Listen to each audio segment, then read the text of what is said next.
जिनके पास शब्द कम होते हैं, बोलने के लिए कुछ नहीं होता है, केवल इधर उधर के फर्जी जज्बात होते हैं, वो गाली देते हैं। एंड ऑब्वियसली जो बातें मैं यहाँ कहना चाह रहा हूँ ये मेरे निजी विचार हैं और स्टूडेंट से एक रिक्वेस्ट भी है, लेकिन फिर भी बहुत लोगों को बात कम समझ में आती है तो वो कमेंट बॉक्स में अपना गाली वाली का जितनी उनकी समझ है उसका इस्तेमाल कर सकते हैं। एनीवेज, आप देखे होंगे, आपको अब तक सभी लोगों को पता है कि ओल्ड राजेंद्र नगर में लाइब्रेरी में कुछ बच्चे बैठे हुए थे, अचानक सीवेज का पाइप वाइप फटा और इतना ज़्यादा पानी अंदर गया कि अनफॉर्चुनेटली 3-4 यूपीएससी एस्पायरेंट्स की उसमें डेथ हो गई, जो कि बहुत अनफॉर्चुनेट है, बहुत अनफॉर्चुनेट है। 3-4 दिन पहले जब मुझे न्यूज़ सुनने को मिला तो मुझे बहुत बुरा लगा, मतलब बहुत बुरा लगा। मुझे बुरा इसलिए नहीं लग रहा था कि अ, सिर्फ वहां पर दिल्ली में ऐसा हादसा हो गया या ये हो गया। ये हादसा केवल उनके साथ नहीं है जिनके साथ हुआ है, ठीक है, इट्स नॉट अबाउट लाइफ और डेथ, ठीक है, लाइफ और डेथ तो है ही, लेकिन बहुत बड़ा हादसा एक बहुत बड़े समाज के साथ भी हो रहा है, जो दिन प्रतिदिन जो होता है ना कि एकदम बूंद बूंद छोटा छोटा छोटा छोटा छोटा करके होते जा रहा है, वो स्टूडेंट्स के साथ जो एक हादसा हो रहा है। देखो, मैं इस डिबेट में नहीं जाऊंगा कि कैसे हुआ, कौन जिम्मेदार है। यहां पर हमको ये भी समझने की जरूरत है कि भीड़ का जो है ना कोई चेहरा नहीं होता है, भीड़ को हमेशा एक व्यक्ति चाहिए होता है जिसके ऊपर वो पूरा का पूरा ठिकड़ा फोड़ दे कि हाँ, फलाना कोचिंग वाला जिम्मेदार है, फलाना टीचर जिम्मेदार है, फलाना ऑर्गेनाइजेशन जिम्मेदार है, फलाना नेता जिम्मेदार है। आप केवल इस तरह से जिम्मेदारी बुक करने की भीड़ कोशिश करती है, और इस तरह के में होता क्या है, 4 दिन, 5 दिन, 30 दिन, 40 दिन हल्ला होगा, फिर उसके बाद सब शांत हो जाएगा, सब शांत हो जाएगा।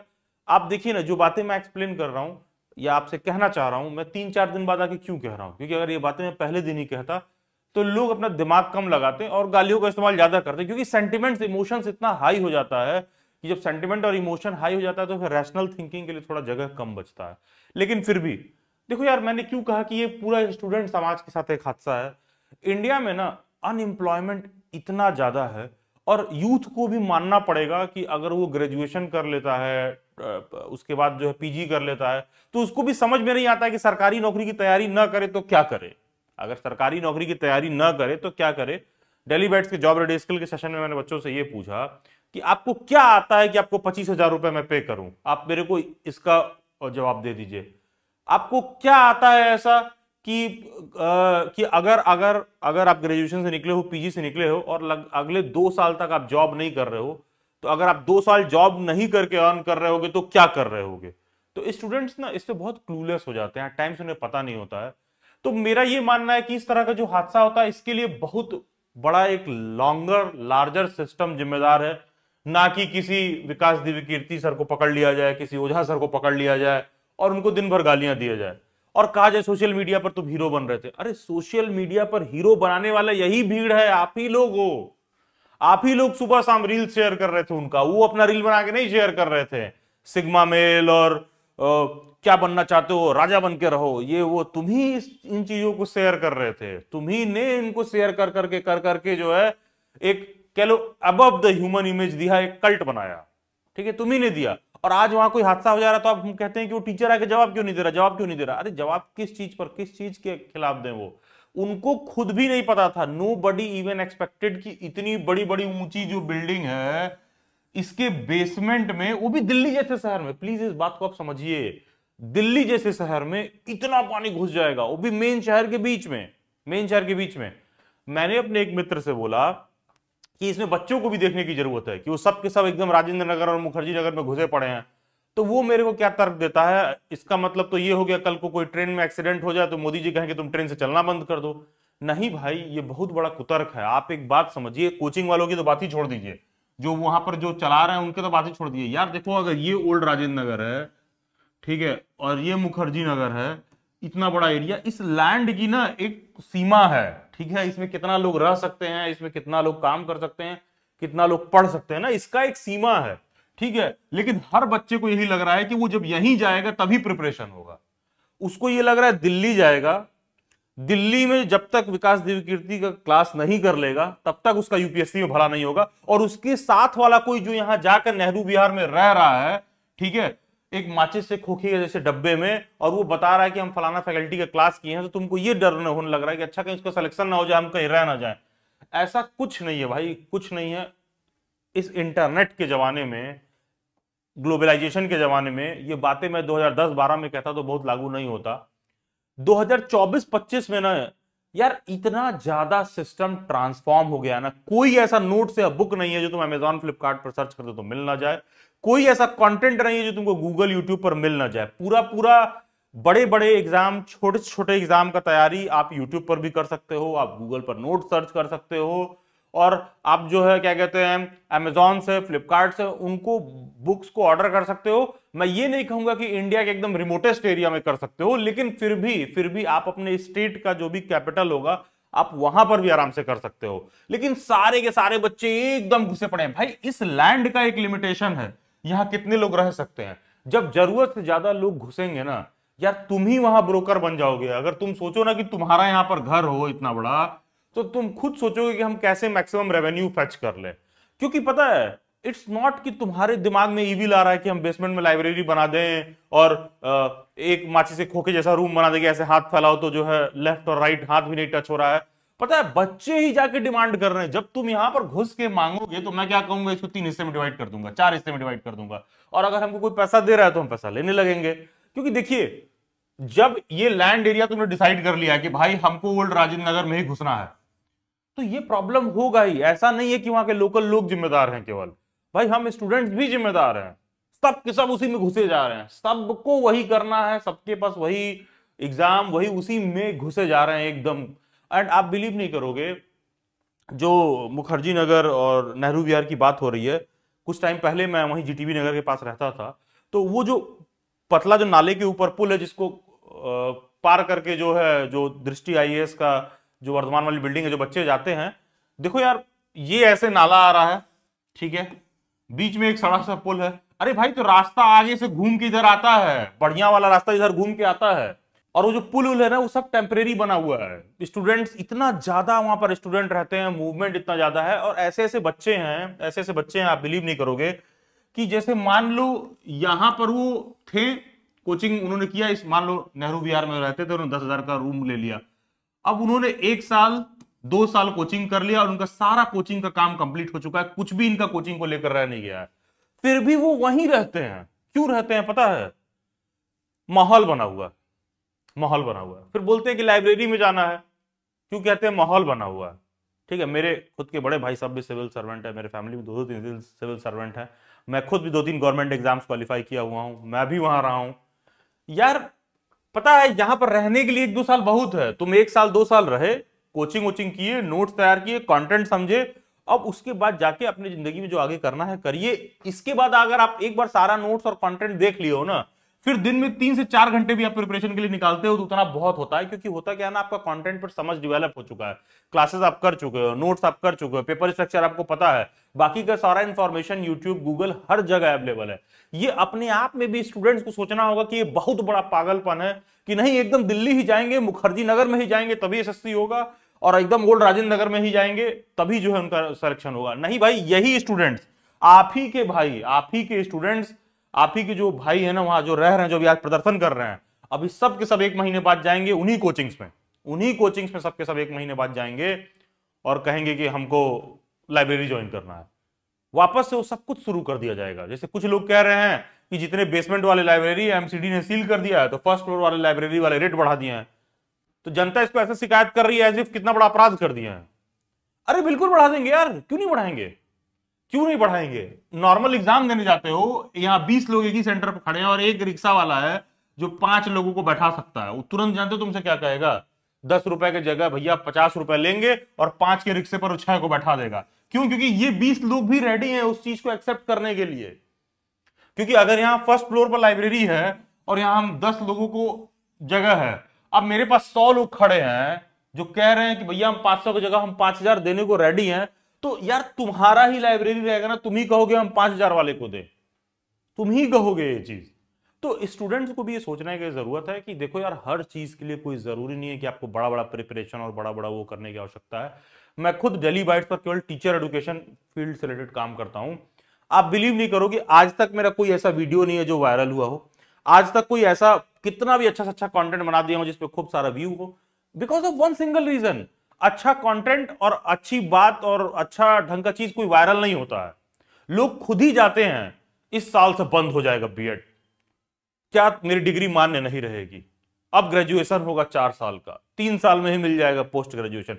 इस तरह का जितना अंड बंड अनाप शनाप चीजें रहती है वो लोग ज्यादा देखते हैं, और हमारे जैसे टीचर पर वो बात सूट नहीं करती है। मैं उसको, बच्चे को सही चीज गाइड करने की कोशिश कर रहा हूँ, सही बात समझाने की कोशिश कर रहा हूँ कि कंटेंट को सही तरीके से देखो, सही तरीके से प्रिपेयर करो। और मैं तो खुद स्टूडेंट्स को कई बार बोलता हूं कि कोई जरूरी नहीं है कि आपको हर चीज का प्रिपरेशन क्लास ज्वाइन करने की जरूरत है।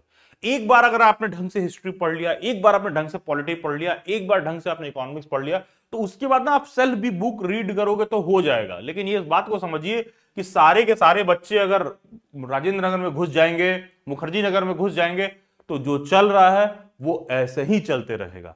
फिर आप ढूंढते रहिए विकास देवी कीर्ति सर को बुला के, सोशल मीडिया पे नीचे लोग गाली दे रहे हैं बैठा के कि तू तो धंधा कर रहा है, ध्यान देना, ये बहुत स्मार्ट हुआ है, बहुत फिलॉसफी पे बातें करता है। अरे तुम्हारे पास फिलॉसफी पे बातें करने के लिए है ही नहीं, तुम्हारे पास कुछ है ही नहीं, तो तुम उनको गाली दे रहे हो। और छोड़ो, जब प्रशासन पर अननेसेसरी प्रेशर पड़ता है तो देखिए प्रशासन क्या करता है। ये है सड़क, ठीक है, ये है राव आईएएस का बिल्डिंग जहां कांड हुआ। अब यहां से कोई थार गुजर रहा है, अब पानी का प्रेशर हल्का सा इधर पड़ा, तो इन्होंने क्या किया, थार वाले पर एफआईआर कर दिया, उसको बुला रहे हैं।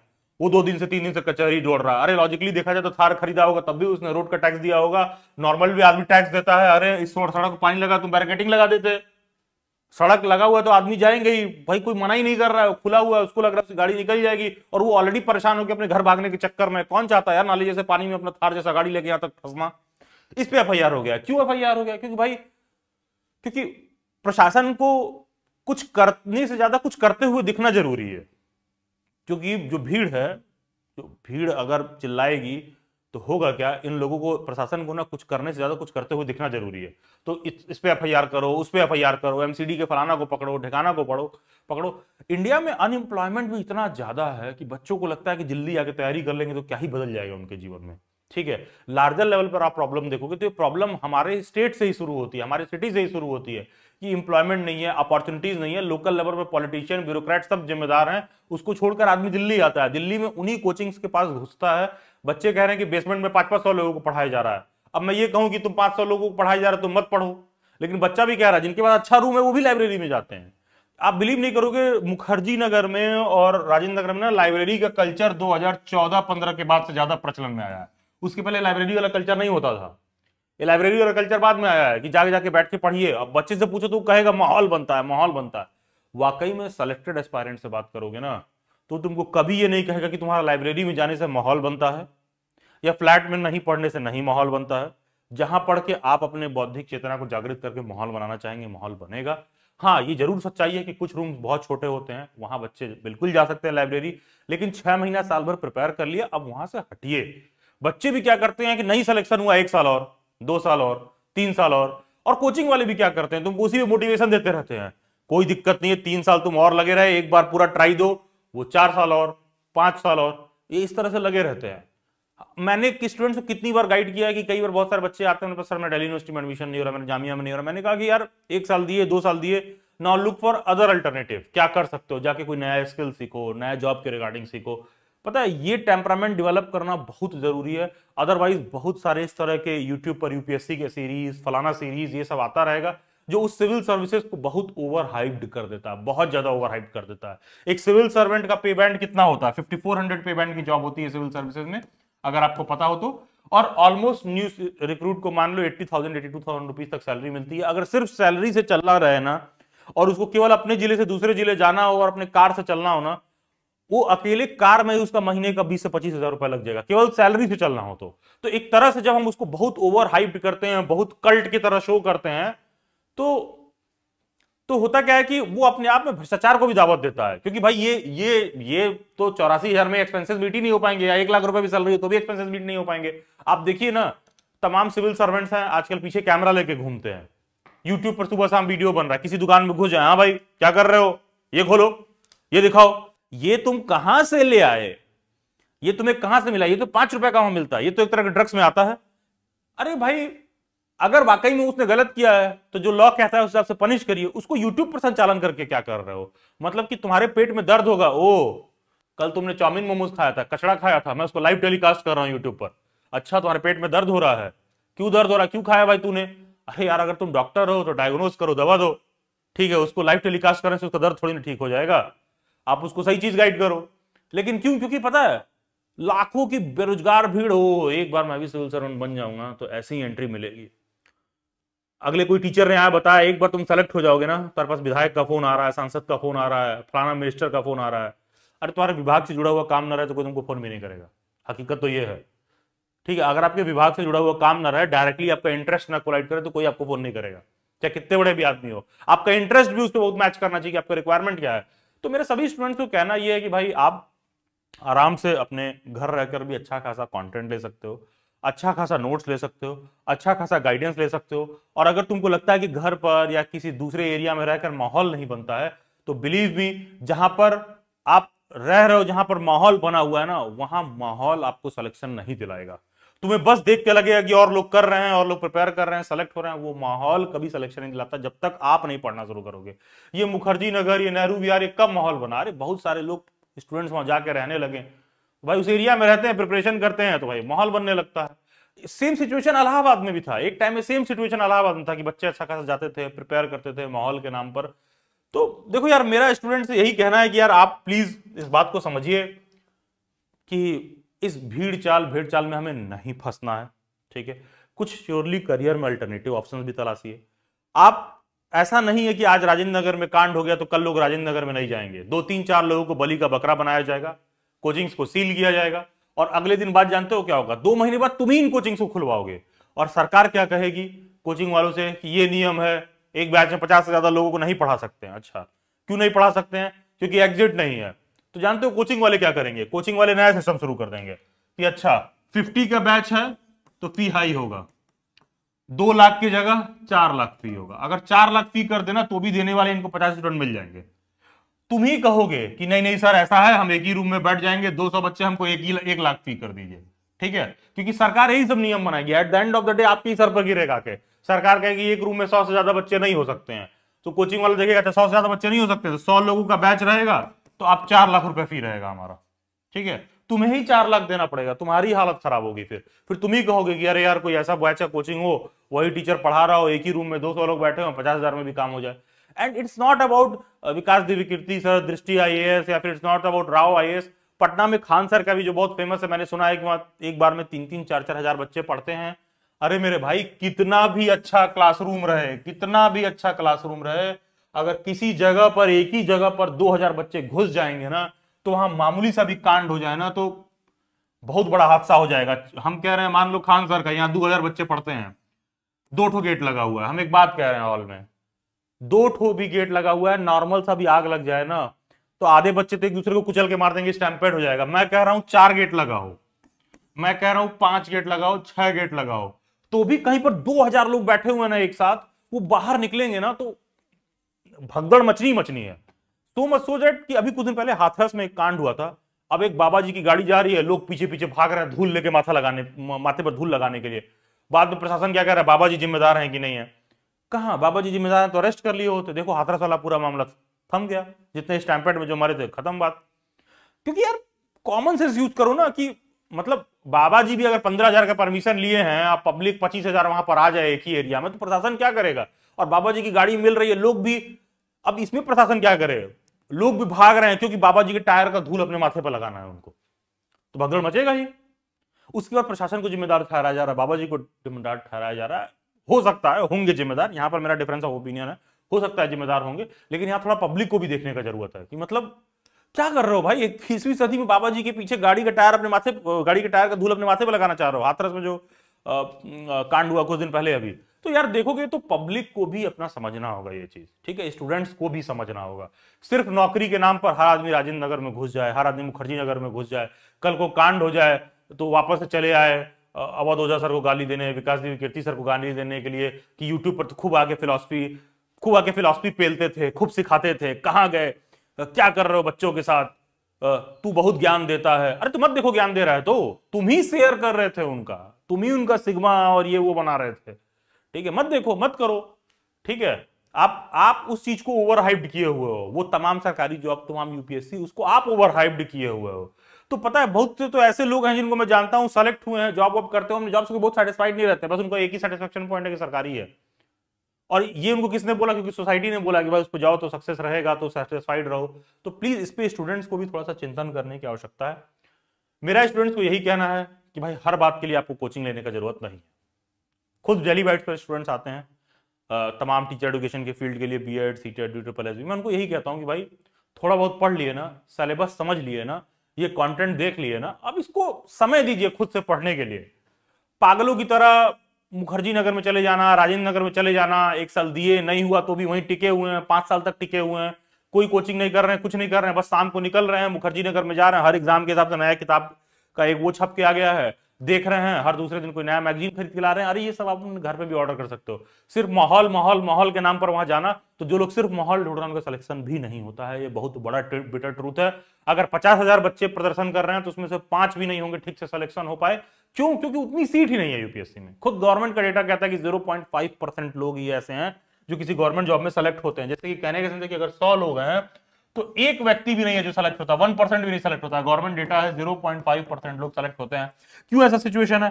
हर आदमी उसी में जा रहा है। और रही बात जिम्मेदारी की, इसमें ज्यादा जिम्मेदारी भाई एमसीडी, प्रशासन, ये कोचिंग वाले भाई कैसे खोल लिए हैं यार। तुमको अपना घर बनाना हो ना, तुम्हारे घर पर 1 तल्ला एक्स्ट्रा बनाओ, तो ये प्राधिकरण वाले, डेवलपमेंट अथॉरिटी वाले, डीडीए वाले, एलडीए वाले, जीडीए वाले तुम्हारे घर में घुस आएंगे। तुम एक ईटा नहीं एक्स्ट्रा जोड़ पाओगे। वो तमाम जो कोचिंग खुला हुआ है सारा परमिशन वहीं से लेके आया गया है, सरकार ने ही परमिशन दिया है। और भाई सरकार ने परमिशन दिया है 5 बिल्डिंग की जगह, वो एमसीडी ने एक पर बिल्डिंग का और दे दिया, 6ठा बिल्डिंग भी बना लिए हैं, 6ठा फ्लोर भी बना लिए, तो बनाएंगे ही। सरकार परमिशन न दे, आपने तो गवर्नमेंट को वोट दिया है ना इन कामों को रोकने के लिए। भाई वो बना दिए उन्होंने, बिजनेस के लिए बना दिया है, हम जाके उसका यूज भी कर रहे हैं। बाद में देखो जब बवाल हो रहा है तो वही एमसीडी वाले जाके सील भी कर रहे हैं। तुम देख लो 2-3 महीने बाद ये एमसीडी वाले सारा का सारा खोल देंगे। और ये बात सिर्फ कोचिंग का नहीं है, पूरी दिल्ली बारूद के ढेर पर बैठी हुई है। दिल्ली में जगह जगह तमाम मॉल, कॉम्प्लेक्सेस, बहुत सारी चीजें बेसमेंट में बनी हुई जिनका सिचुएशन वाकई में वल्नरेबल है। और तो और कई तो दिल्ली यूनिवर्सिटी के भी ऐसे ऐसे कॉलेज है जहां पूरा पूरा पानी घुस जाता है। ठीक है, पूरा पूरा पानी घुस जाता है। इस लेवल का खराब व्यवस्था वहां आपको देखने के लिए मिल जाएगा। लेकिन अभी क्या है, कल को गवर्नमेंट कोई बिल ला देगी, कोचिंग पर नया नियम ला देगी, तो ऐसा थोड़ी ना कोचिंग वाले दब जाएंगे, पीछे हट जाएंगे। आप ही जाओगे कोचिंग वाले के पास, कोचिंग वाला कहेगा सरकार का एक नियम है कि एक बैच में 50 से ज्यादा लोग नहीं हो सकते हैं, तो एक बैच का हम 4 लाख रुपए लेंगे, क्या आप 4 लाख दे सकते हैं? तो कहेगा नहीं दे सकते हैं, तो कहेगा आगे बढ़िए, क्योंकि उनको 50 लोग ऐसे मिल जाएंगे। फिर भी वो लास्ट में फिर जनता के ऊपर आगे गिरेगा, फिर स्टूडेंट्स के ऊपर आगे गिरेगा। तो स्टूडेंट्स को भी अपना अप्रोच बदलना पड़ेगा। जैसे कि रिसेंटली आपने सुना होगा कोटा में जो नंबर ऑफ स्टूडेंट जाते थे नीट जेई का प्रिपरेशन करने के लिए, वो थोड़ा सा घटे हैं। क्यों घटे हैं? क्योंकि तमाम सारे शहर, कैपिटल सिटीज में जो है इस तरह के शिक्षण संस्थान खुलने लगे हैं, ऑनलाइन भी बहुत सारा रिसोर्स मटेरियल मिलने लगा है। तो इस पे थोड़ा सा अंडरस्टैंडिंग अपना डेवलप करने की जरूरत है। बाकी श्योरली अगर किसी को कोई डिफरेंस ऑफ ओपिनियन है तो मैं बिल्कुल माफी चाहूंगा, आपको कोई गाली गलौज करने की आवश्यकता नहीं है। एंड ऑल्सो मैं मानता हूं कि किसी विकास दिव्यकीर्ति सर को ब्लेम करने से, किसी ओझा सर को ब्लेम करने से नहीं काम होने वाला है यार। वापस से फिर 2 महीने बाद बच्चे उनके पीछे जाने लगेंगे। ये मत बोलो कि वो अपना पक्ष आके रख रहे हैं तो चले आए ज्ञान देने। अरे यार, अगर वाकई में आम आदमी की तरह सोचें तो दृष्टि आईएएस वाले तो ये भी कह सकते हैं कि हमारे कैंपस में थोड़ी ना कांड हुआ, जिससे हुआ है उससे पूछो, जिससे हुआ है उससे पूछो। एंड वाकई में प्रशासन को जिस इंस्टीट्यूट से हुआ है, जिस इंस्टीट्यूट के यहाँ हुआ है, अब जो भी रीजन से हुआ हो, भाई उस इंस्टीट्यूट को कॉम्पेंसेशन देना चाहिए। उन इंस्टीट्यूट का 300-300, 400 करोड़ का टर्नओवर है। आप एक एक बच्चे को कॉम्पेंसेशन के नाम पे 5-5 करोड़ दे सकते हैं, क्योंकि वो आप ही के कैंपस में कांड हुआ था। ठीक है, अब देना पड़ेगा, ठीक है, मैं ये कह रहा हूं। लेकिन जहां के विकास दिव्यकीर्ति सर को गाली दे रहे हैं सोशल मीडिया पे, क्योंकि वो चीज का फेस बने हुए हैं, तो भीड़ को आई थिंक कि अवॉइड होना चाहिए। मुझे लगता है कि बहुत जायज नहीं है। फिर ओझा सर को कि बच्चे आ रहे हैं कि यहाँ पर डकैती, ओझा सर की बकैती। अरे वो बकैती सुन भी कौन रहा है? तुम ही जा रहे हो दिन भर देखने। जो यूपीएससी एस्पायरेंट और जो प्रिपरेशन नहीं करता है वो नहीं जानता है कौन है ओझा सर। मैं अपने फादर से पूछा, मैंने कल ही अपने फादर से बात कर रहा था, मैंने बोला कि बताइए जो है जो विकास दिव्यकीर्ति हैं उनको भी बहुत सारे लोग बेवजह ब्लेम कर रहे हैं, तो उनको पता ही नहीं था कि कौन है विकास दिव्यकीर्ति। वो नहीं जानते हैं, he is also government officer, वो नहीं जानते, उनको जरूरत ही नहीं है उनसे। तो जो बच्चे प्रिपरेशन कर रहे हैं वो उसको जान रहे हैं। यानी कि इतने सारे बच्चे बेरोजगार और प्रिपरेशन कर रहे हैं, वही यूट्यूब पर देख देख के उन लोगों को शेयर कर रहे हैं, फिर वही गाली भी दे रहे हैं। क्योंकि भगवान और मसीहा आदमी में तो वो तमाम जो खाली घूम रहे हैं लोग वही ढूंढ रहे थे, तो किसी थार वाले पर ब्लेम कर दो। इस तरह से चल रहा है। जो लोग उस फील्ड से नहीं जुड़े वो नहीं जानते हैं, जो उस फील्ड से जुड़े हुए हैं वही उन लोगों को कल्ट बनाए हुए हैं। ठीक है, तो प्लीज मुझे लगता है कि थोड़ा सा हमें सोशल मीडिया पर भी अवॉइड करने की जरूरत है। स्टूडेंट्स भी जो गवर्नमेंट जॉब की प्रिपरेशन कर रहे हैं, सिर्फ गवर्नमेंट जॉब पर रिलाई करने की जरूरत नहीं है, और भी दूसरे ऑप्शन देखना चाहिए। और ऑल्सो ऐसा नहीं है कि सिर्फ दिल्ली में ही रह के प्रिपरेशन होगा, आप अपने घर से भी अच्छा खासा मटेरियल ऑर्डर करके प्रिपेयर कर सकते हो। अगर घर में प्रिपरेशन में दिक्कत हो जाए तो अपने शहर में ही अगल बगल दूसरे शहर में आप जाके रेंट पर रह सकते हो, जहां पर थोड़ा बहुत स्टूडेंट में रह रहे हो। सिर्फ माहौल ढूंढ रहे हो तो माहौल ढूंढने वाले बच्चों का ऐसे भी सिलेक्शन नहीं होता है, ये आप लिटरली जाके पता कर लीजिए। जो लोग सिर्फ माहौल ढूंढ रहे हैं उनका सिलेक्शन नहीं हो रहा है, जिनको सेलेक्ट होना है, जो थोड़ा भी ढंग से प्रिपेयर कर रहे हैं, 3 घंटा 4 घंटा भी दे रहे हैं, उनका सिलेक्शन अमूमन होता हुआ ज्यादा देखने के लिए मिलेगा। That will be all. And ये रियली अनफॉर्चुनेट है कि जो ये सारा हादसा हुआ। बाकी का मैं राव आईएएस से ये मैसेज देना चाहूंगा, मुझे पता है मेरा मैसेज उन तक नहीं पहुंचेगा। प्लीज जहां भी ये जिन लोगों के परिवार में ये हादसा हुआ है, राव आईएएस के लिए 5 करोड़ रुपए कुछ नहीं है। आप उन्हें एटलीस्ट 5 CR का कॉम्पेंसेशन दीजिए। 10 लाख 15 लाख का कॉम्पेंसेशन देने से कुछ नहीं होगा। 10 लाख 15 लाख रुपए क्या है भाई, कुछ नहीं है, कुछ नहीं है। ये तो लीपा पोती करने जैसा है। एटलीस्ट आपको 5 CR का कॉम्पेंसेशन देना चाहिए, खास करके जिस तरह का इंस्टीट्यूट है, क्योंकि यही बच्चे हैं जिन्होंने आपको स्टार बनाया है। यही सारे स्टूडेंट्स हैं जो कल को आपके यहाँ फिर आएंगे। यही सारे स्टूडेंट्स हैं जो आपको टीचर्स को भगवान का दर्जा दिए हुए हैं। यही सारे स्टूडेंट्स हैं जो आपको वर्शिप कर रहे हैं। तो ऐसा है कि कभी कुछ ऊंच नीच हो गया तो थोड़ा सा तो आप भी बढ़ के दे सकते हैं। तो मुझे लगता है कि कॉम्पेंसेशन वगैरह ज्यादा होना चाहिए। अगर 10-20 लाख 5 लाख दे रहे हैं तो मुझे तो नहीं समझ में आता कि कोई अमाउंट बहुत ज्यादा है, और खास करके जब इतना बड़ा हादसा हो गया है। तो आई थिंक कि कोचिंग से कॉम्पेंसेशन काफी अच्छा हाई देना चाहिए, और फ्यूचर में थोड़ा सा सेफ्टी मैकेनिज्म पर भी काम करने की श्योरली आवश्यकता है। तो बाकी का थैंक यू एवरीवन, बहुत सारी शुभकामनाएं all the student, those who are doing best wishes.